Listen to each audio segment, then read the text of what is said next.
दोस्तों, एक बार सुदर्शन चक्र को स्वयं की शक्ति पर अभिमान हो गया और भगवान श्री कृष्ण ने उनके अभिमान को दूर करने के लिए हनुमान जी की सहायता ली। सुदर्शन चक्र को यह अभिमान हो गया था कि उसने इंद्र के वज्र को भी हरा दिया था, तो फिर दुनिया के किसी भी अस्त्र को तो वह पल भर में नष्ट कर सकते हैं, और उनसे बड़ा अस्त्र इस दुनिया में कोई भी नहीं। और स्वयं भगवान विष्णु तथा श्री कृष्ण भी तो सुदर्शन चक्र यानी मेरी ही सहायता लेते हैं। और यह सारी बातें भगवान श्री कृष्ण भाप गए थे और अपने प्रिय सुदर्शन चक्र की इस गलत फहमी को दूर करने के लिए उन्होंने एक लीला रची। इसलिए उन्होंने हनुमान जी का स्मरण किया। तत्काल हनुमान जी द्वारिका आ गए। जान गए थे कि श्री कृष्ण ने उन्हें क्यों बुलाया है। श्री कृष्ण और श्री राम दोनों एक ही हैं, वह ये भी जानते थे। इसलिए सीधे राज दरबार नहीं गए, कुछ कौतुक करने के लिए उद्यान में चले गए और वृक्षों पर लगे फल तोड़ने लगे।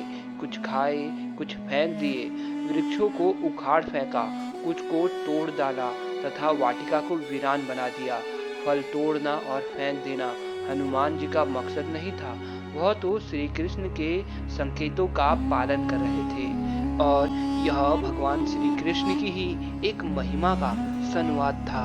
बात श्री कृष्ण तक पहुंची कि किसी बंदर ने राज्य उद्यान को उजाड़ दिया है। श्री कृष्ण ने तुरंत सेनाध्यक्ष को बुलाया और कहा, आप सेना के साथ जाएं तथा उस बंदर को पकड़ कर ले आएं। श्री कृष्ण मन ही मन मुस्कुरा रहे थे। सेना अध्यक्ष अपनी सेना सहित तत्काल वाटिका पहुंचे तथा उन्होंने हनुमान जी को ललकार कर कहा, बाग क्यों उजाड़ रहा है बंदर, फल क्यों तोड़ रहा है, चलो तुम्हें श्री कृष्ण बुला रहे हैं। हनुमान जी ने सेनाध्यक्ष से कहा, मैं किसी कृष्ण को नहीं जानता, मैं तो श्री राम का सेवक हूँ, जाओ कह दो मैं नहीं आऊंगा। सेनाध्यक्ष क्रोधित होकर बोले, तुम नहीं चलोगे तो मैं तुम्हें पकड़ के ले जाऊंगा। हनुमान जी ने सेनाध्यक्ष को पूंछ में दबोच कर दूर राज महल की तरफ फेंक दिया।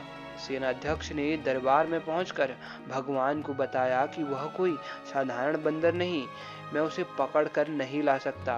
श्री कृष्ण ने हनुमान जी को कहलवा भेजा कि आपको श्री राम बुला रहे हैं तथा सुदर्शन चक्र को इस बार आदेश दिया गया।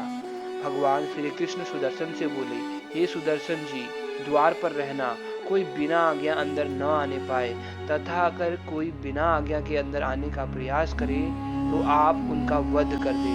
श्री कृष्ण समझते थे कि श्री राम का संदेश सुनकर तो हनुमान जी एक पल भी रुक नहीं सकते। दरबार के द्वार पर सुदर्शन ने उन्हें रोक कर कहा, बिना आज्ञा अंदर जाने की मनाही है, और जब श्री राम बुला रहे हो तो हनुमान जी विलंब सहन नहीं कर सकते। हनुमान जी ने सुदर्शन को पकड़ा और इलायची की भांति दाढ़ में दबाकर मुंह में रख लिया। भगवान राम के स्वरूप में श्री कृष्ण जी सिंहासन पर बैठ गए। सिंहासन पर बैठे श्री राम को देखकर हनुमान जी श्री कृष्ण के चरणों में नतमस्तक हो गए। श्री कृष्ण ने हनुमान जी को गले से लगा लिया। श्री कृष्ण ने हनुमान जी से पूछा, हनुमान तुम अंदर कैसे आ गए, किसी ने रोका नहीं? हनुमान जी ने उत्तर दिया, रोका था भगवान सुदर्शन ने, मैंने सोचा आपके दर्शनों में विलंब होगा इसलिए उनसे उलझा नहीं, उसे मैंने अपने मुंह में ही दबा लिया। यह कहकर हनुमान जी ने मुंह से सुदर्शन चक्र को निकालकर प्रभु के चरणों में डाल दिया। सुदर्शन चक्र का घमंड चूर हो चुका था। श्री कृष्ण यही चाहते थे। श्री कृष्ण ने हनुमान जी को हृदय से लगा लिया।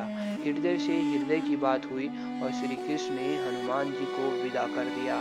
दोस्तों, परमात्मा अपने भक्तों में, अपने निकटों में अभिमान रहने नहीं देते। अगर श्री कृष्ण ने हनुमान जी की सहायता से सुदर्शन चक्र का घमंड दूर न करते तो सुदर्शन जी परमात्मा के निकट नहीं रह सकते थे। परमात्मा के निकट रह ही वह सकता है जो मैं से रहित होकर न मैं जान लेता हो, अर्थात नमः को जान लेता हो। नमः का अर्थ ही है कि मैं कुछ नहीं हूँ, वरण परमेश्वर ही सब कुछ है तथा उन्हीं परमेश्वर को मैं बार बार नमन करता हूँ। इसलिए भक्ति मार्ग का पहला कदम है अहम और अभिमान रहित जीवन।